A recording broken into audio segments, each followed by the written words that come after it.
Hello and welcome back to The Elegant Life. Today, let's dive into how to finally have self-love.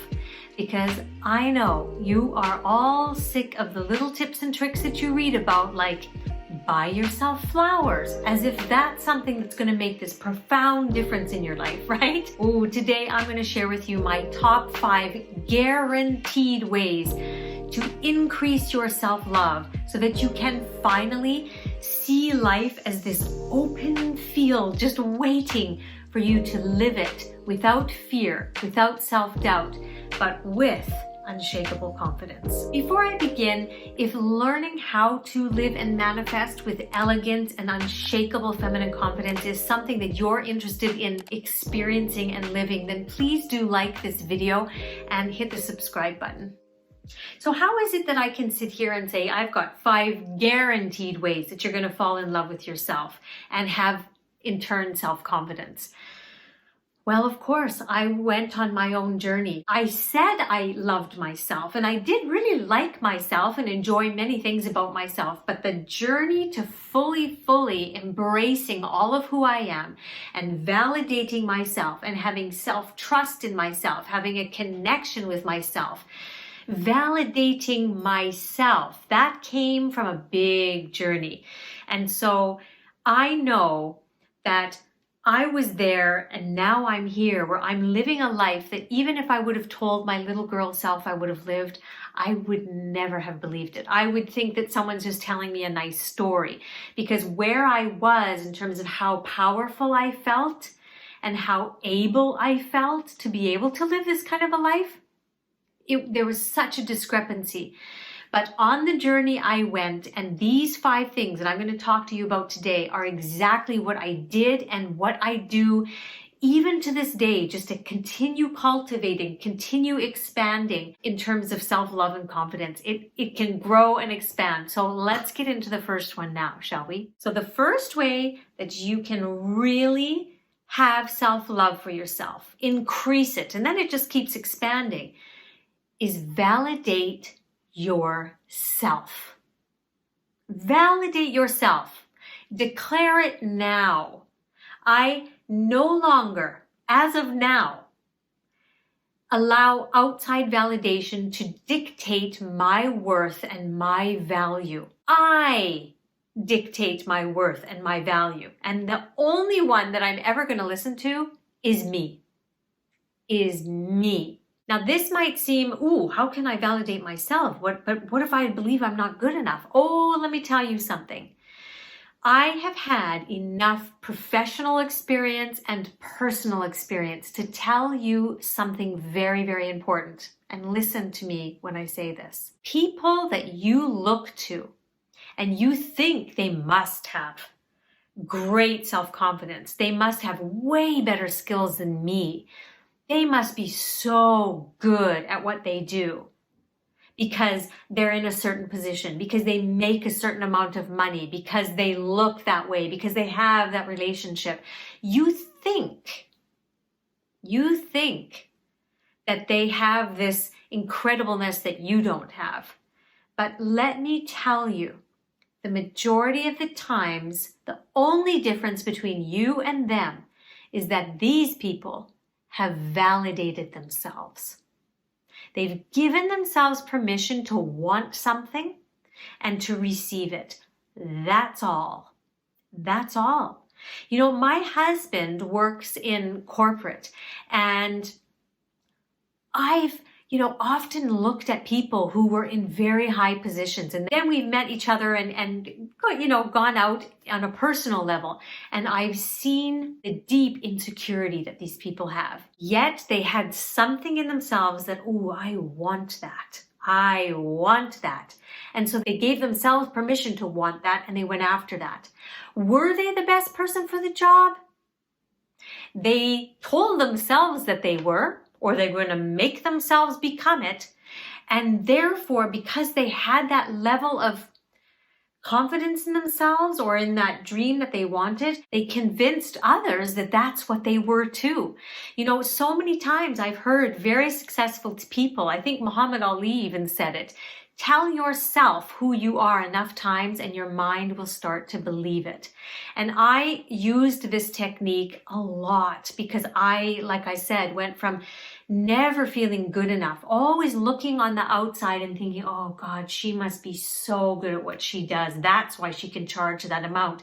That's why people come to her. Oh God, if only I could be. And literally, I'm telling you, when I've paid the bucks, and I have paid the bucks to work with some people that are esteemed, in my opinion, I could do what they do even better. I do what they do even better. And this is not a comparison like, oh, they're not good enough. No. Are they helping people? Absolutely. That's enough. As long as you are using whatever you have to help people, it's good enough. Okay? And I think, wow, I'm great at even more of a different aspect. And so those are the people that I can help. So I only focus here. I don't try to be that person. I just focus here. But taking the blinders off and seeing the truth for what it is freed me to say, I'm going to dictate that I am the best at what I do. And I am going for this kind of a life and I deserve it and I give myself permission to receive it. I validate myself no matter how many likes or followers or subscribers or whatever. I know the value of my work. I know the value of me. I am enough. Yes. Okay. Now, here's one little caveat I want to say before I go on to the next point. Does that mean that you never want to improve and expand? No. Even though I can sit here and say I have tremendous self-love and unshakable confidence, I can still grow and expand that. If the universe, which is already huge, can continue every year to expand and grow, I too can deepen my self-love. I can expand my abilities. So yes, I am enough now, and I can get even better. That's what a woman with feminine confidence knows. Okay? Let's go on to the second way that you can deeply increase your self-love. Number 2 is to truly get to know yourself. You've probably heard me talk about this, but I will continue to talk about this because this is a tremendous moment when you have the opportunity to fall in love with yourself. And in fact, I have a free gift that if any of you want to start this journey, I'll put it in the description below. It's my free gift to you. It's called How to Finally Fall in Love with Yourself. And it literally takes you through the whole process of getting to know yourself and then having reverence for yourself and then living yourself fully out loud to just experience this gorgeous, exquisite, elegant life that I keep talking about. So if you're interested in that, that will be in the description below. But what do I mean by get to know yourself? I mean, how were you created? Who are you? Who are you? You are different than everybody else. You might have certain characteristics that are the same and you love it because you have friends that are so similar to you, and yet you have all kinds of different characteristics that are in different combinations or in different amounts. You are unique. And so you want to get to know who you are. What are you naturally gifted at and talented? You know, just this weekend, I was reminded again of what is just my natural gift. I can sit here in front of this camera and bang off a video without too much preparation or planning because I'm in my comfort zone when I'm doing this. My husband had a 4-minute video that he had to prepare and send out. It took him 14 hours. No joke. 14 hours of planning, preparing, changing his outfit, not liking how he was looking, changing the lighting, practicing, redoing, 14 hours. So for me, it is very powerful that I can fall in love with the fact, wow, this is something you're so good at.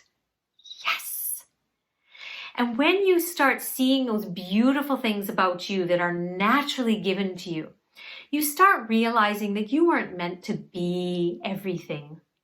You weren't supposed to be gifted and talented and incredible at everything. You were supposed to be you.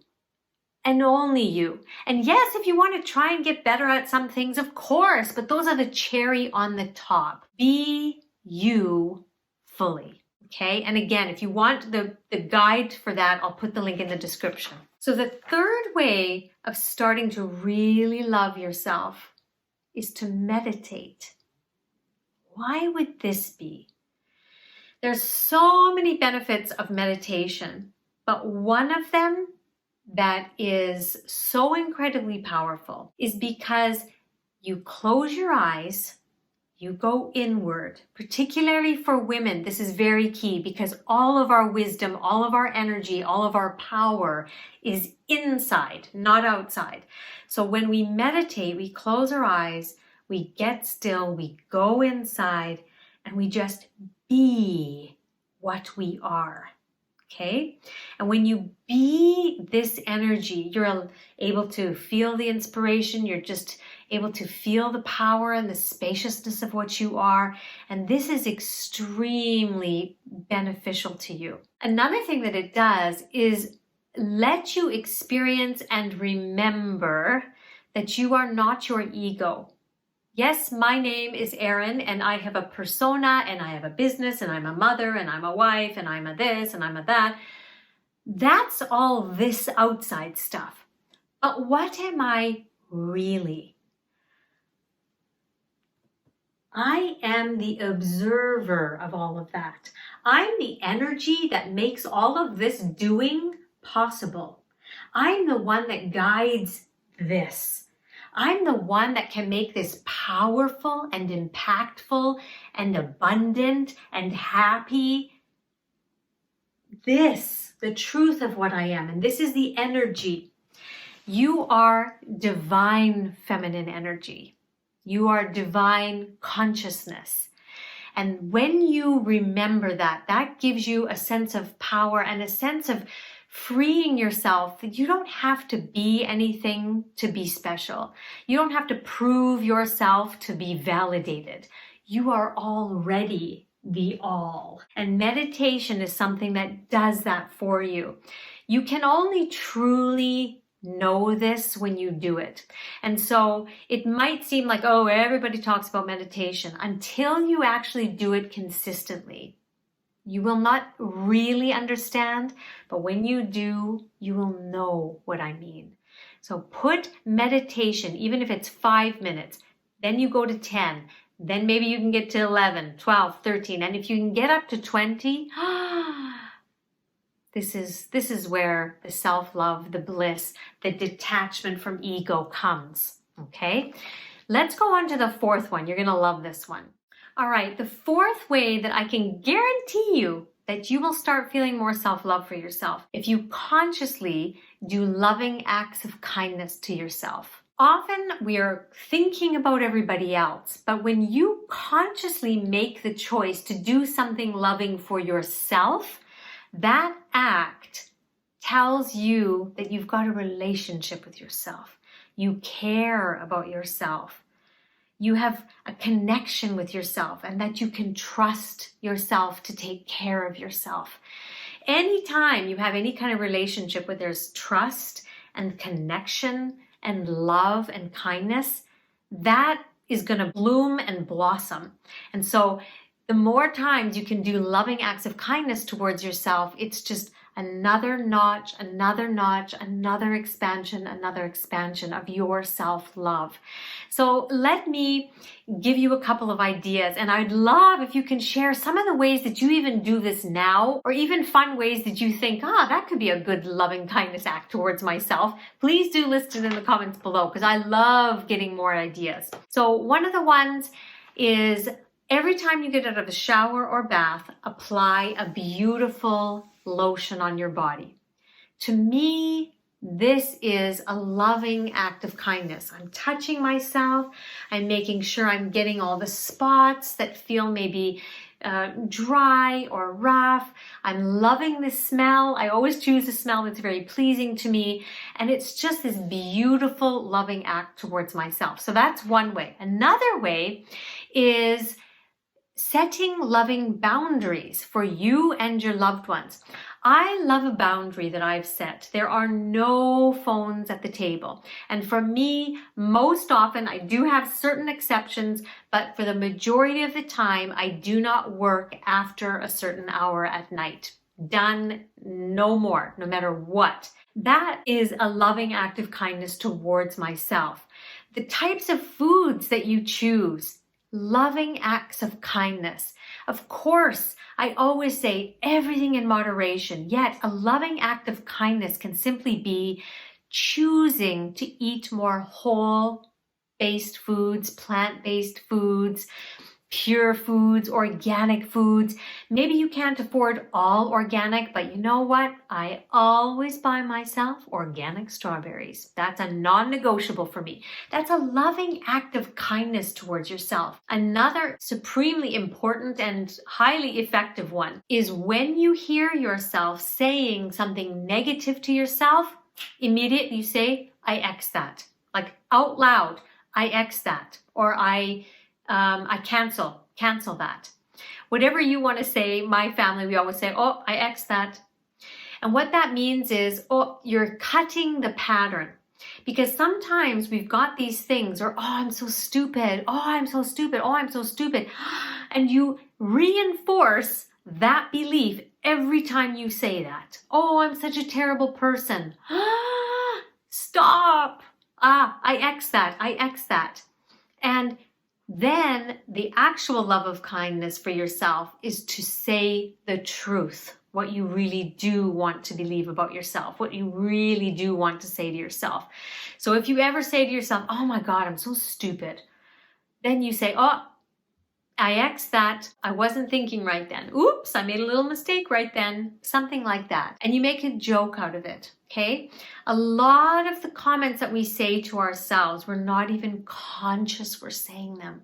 So if you can become conscious of the things that you're saying to yourself, cancel them, and then say what you want to say, that is a beautiful act of kindness. So if you have any other ideas of how we can actively and consciously show loving kindness to ourselves, please put those ideas in the comments below. The last guaranteed way to increase self-love for yourself is to surround yourself with people who celebrate the real you, the authentic you, the one where you don't have to put masks, be someone you're not, like something you don't, try something you don't even want to try, speak about things you don't even want to speak about, or talk about things that you care nothing about. Surround yourself with people who will celebrate the real you. This is so key because there was a time, even for myself, where I felt like I didn't want to be the rude person. I didn't want to be the person who would maybe make people have to be a certain way, right? I could choose not to talk about things, but if they did it, well, that was their prerogative, but I wouldn't interfere. And then I was like, why am I actually spending my time with them in the first place, right? If I had to always pretend to be something or be nervous that they were going to judge me for something, why was I investing time, my beautiful time and energy, in spending time with them when I always had to be wary if who I was being was going to disrupt them or upset them or not be good enough? And when I gave myself permission to say, I don't feel good when I'm with these people. I don't walk away from being with this person feeling better or just happy. I always walk away feeling this way. Me giving myself permission to really be choosy about who I allow in my sacred circle of energy. You know what it did for me? It made my internal self, my little Erin, say, oh, thank you. I can trust you. I can trust you to take care of me. I can trust you to create the environment where I can be safe, to be me. It is so empowering. It is so empowering. And this will build your self-love muscle like nothing, I'm telling you. So be very conscious about the people who you surround yourself with. All right, ladies, put these 5 things into practice, and I promise you, you will have more self-love than you ever thought was possible. And you know what the benefit is? When you have self-love, it is the precursor to self-confidence. This is how you get unshakable confidence. So if you would like any more of this kind of wisdom on how to have self-love and feminine confidence and live your fullest, most expansive life, then please do like this video and subscribe to this channel. Make it an elegant week, and I will see you next time.